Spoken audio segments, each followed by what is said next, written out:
For today's watch review, we're taking a look at the San Martin SN0076G or the Patek Philippe Nautilus Homage. So let's get right into it.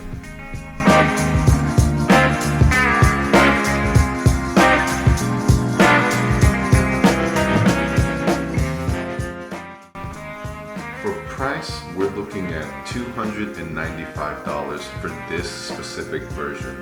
There's another option available with the higher end SW200 movement, and that comes in at around $440.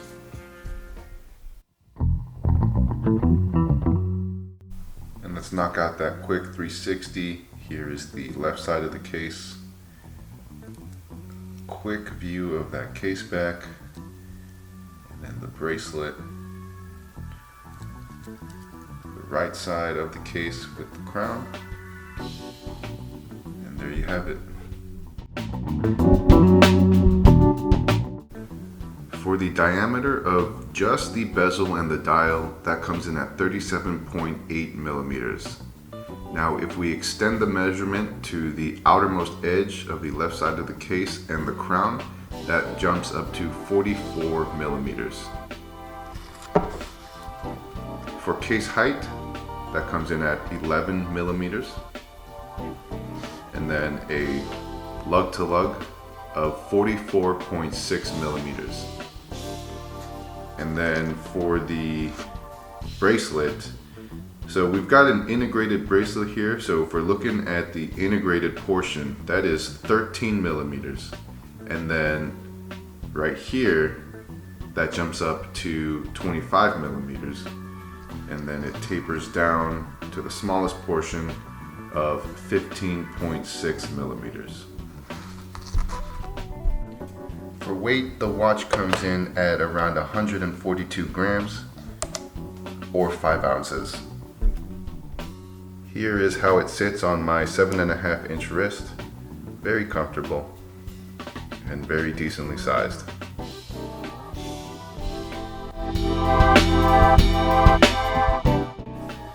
Starting from the outside and working our way in, with the case, we've got a stainless steel case throughout the entirety of the watch. That includes the bracelet as well. And on the side, you can see that there is a screw down crown. And then moving off to the left, the crystal is a sapphire crystal. And then underneath that, we've got applied indices with BGW9 lume. And the hands also have lume applied as well. Speaking of the hands, we've got 3-dimensional hands with curved tips or curved ends. I've never actually seen that. It's quite uncommon, but I do like how that looks. And then underneath that, we've got the sunburst dial, and you can see the horizontal lines there. So it does give the dial a unique dynamic look to it. And then underneath that, we've got the PT5000 movement, and like I said before, there is a higher end movement available, the SW200 movement. I opted for the PT5000 just because it's a perfectly reliable and affordable movement. If we look on the other side, we've got a screw-in case back. This entire package comes with a water resistance of 200 meters.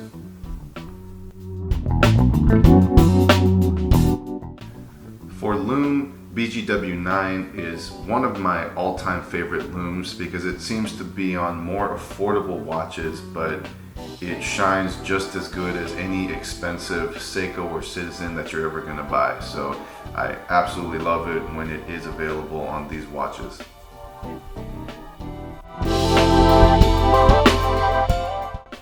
The dial is quite an attractive dial. We've got a slight sunburst effect here. Hopefully I can show you some footage that better captures what I'm telling you, but the point is, in the right light it looks really good. And then those horizontal lines are reminiscent of the original design of the Patek Philippe Nautilus. So it's always good to have something that, you know, kind of represents a grail watch for most people. So, you know, for the rest of us peasants, we can kind of have a taste of what it would be like to own such a fantastic watch. But all in all, no complaints with the dial. I think it looks great, and it's kind of exciting, right? It has enough going on to where it's pleasant to look at. For the bezel, we've got a non-functioning bezel here, and in some ways I kind of like that, right? The more simple a watch gets, the easier it is to use, and there's less things to worry about. And I think it's got a clean, classy stainless steel bezel right here, brushed on the top, and then a polished finish on the side with the beveled edge. All in all, very clean, no complaints there with the bezel.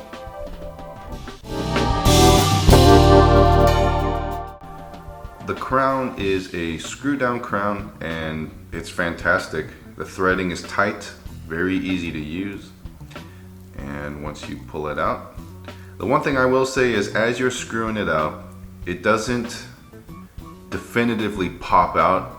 So if you're not paying attention, you'll be unscrewing it for longer than you need to, just because you don't feel that popping out. So you're not really sure if it's fully out or not. But I mean, that's a minor complaint. Screwing it really is hand winding it is a very pleasant experience. There's something about turning gears or winding up a spring when you feel that resistance against you as you're turning it that makes it more satisfying, because it feels like you're turning something that is well made or that exemplifies quality. And then adjusting it, you just pull it out. It's odd because there's no date window, but there's still a 2-position crown. So maybe they just use the same template for all their watches, whether or not they've got a date complication or not. But yeah, there you go. No complaints with the crown, and then screwing it back in is easy work, very pleasant. I will say that there is no logo or anything, so it's not signed. Not a big deal. Simplicity is always beautiful, but at the same time, I do like a signed crown. But I just wanted to share that with you.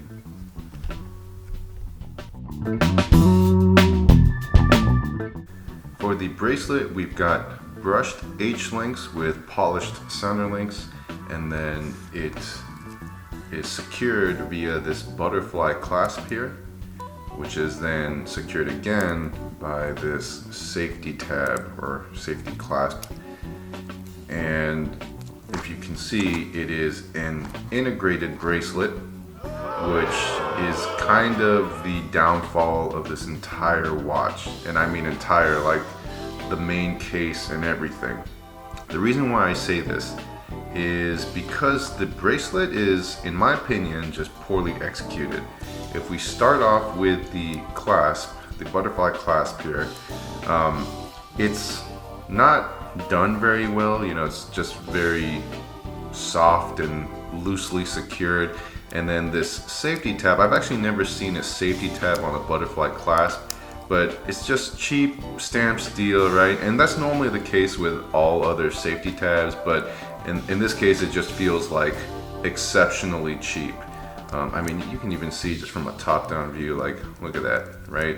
This doesn't really instill much confidence in me, and it just gives you a better idea of the quality of this bracelet. And the reason why I say the integrated bracelet is sort of the downfall is because the bracelet is so poor. I would be able to forgive this just by the simple fact of being able to swap it out and put in a bracelet of my choosing. However, in this case, I'm pretty much just stuck with the bracelet that comes with the watch. It looks nice. It's a handsome looking bracelet, and I mean, it matches the overall body. However, I would have preferred if they remove this, they increase the lug width and give us the opportunity to put in a bracelet that we want. I do believe the poor bracelet quality is a reoccurring theme in other reviews, and I should have listened. It does really ruin the overall watch for me, just by the fact that I cannot swap it out for a bracelet of my own choosing.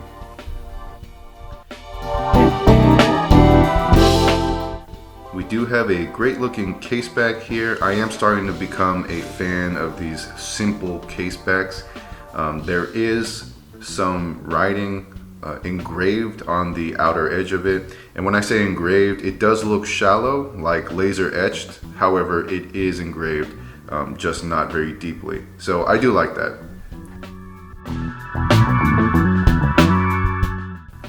Finishing is very well done. You know, you've got the brushed finish to give it a tool-like look, and then polished along the edges to also give it that more elegant style. And even on the bracelet, you know, despite all the negative things I had to say about it, the finishing is done very well. So I will give it credit where credit is due.